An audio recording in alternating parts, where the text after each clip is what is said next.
வணக்கம். Welcome to inside astrology. 2024 வருடம் சித்திரை மாதம் குரு பயிற்சி நடக்கப் போகுது.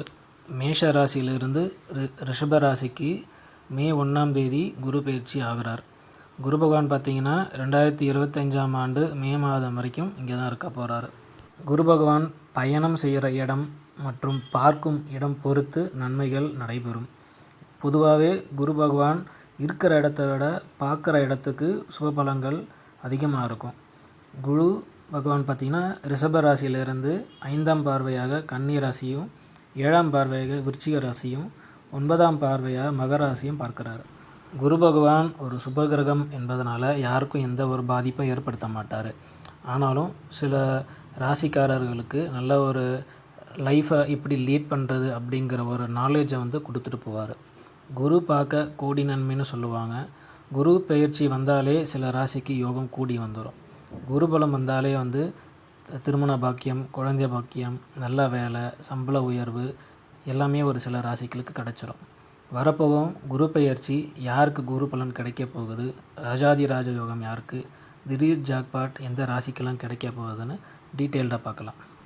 விருச்சிக ராசிக்கு குருவின் பார்வை உங்கள் ராசி மீது முழுவதும் விழுவதால் நீங்கள் நினச்சது நடக்கும், தொட்டது தொடங்கும்.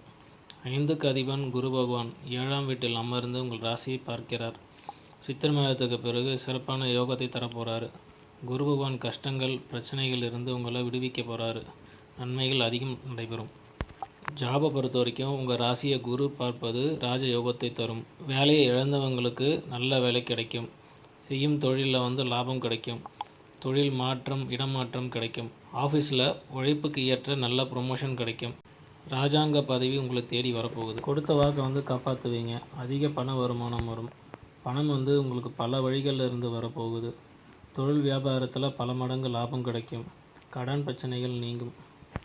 மேரேஜை பொறுத்த வரைக்கும் குரு பகவான் 7ஆம் வீட்டுக்கு வரப்போகிறாரு. 7ஆம் வீடு கலஸ்திரஸ்தானம், நன்மையை கொடுக்கும் ஸ்தானம். திருமணம் பாக்கியம் கைகூடி வரும். திருமணம் நடைபெறும். நல்ல துணை தேடி வரும். மனதிற்கு பிடிச்ச மனைவி அமையும். கணவன் மனைவி இடையே ஏதாவது பிரச்சனை இருந்ததுன்னா அதெல்லாம் தீர்ந்துடும். குடும்பத்தில் ஒற்றுமை ஏற்படும்.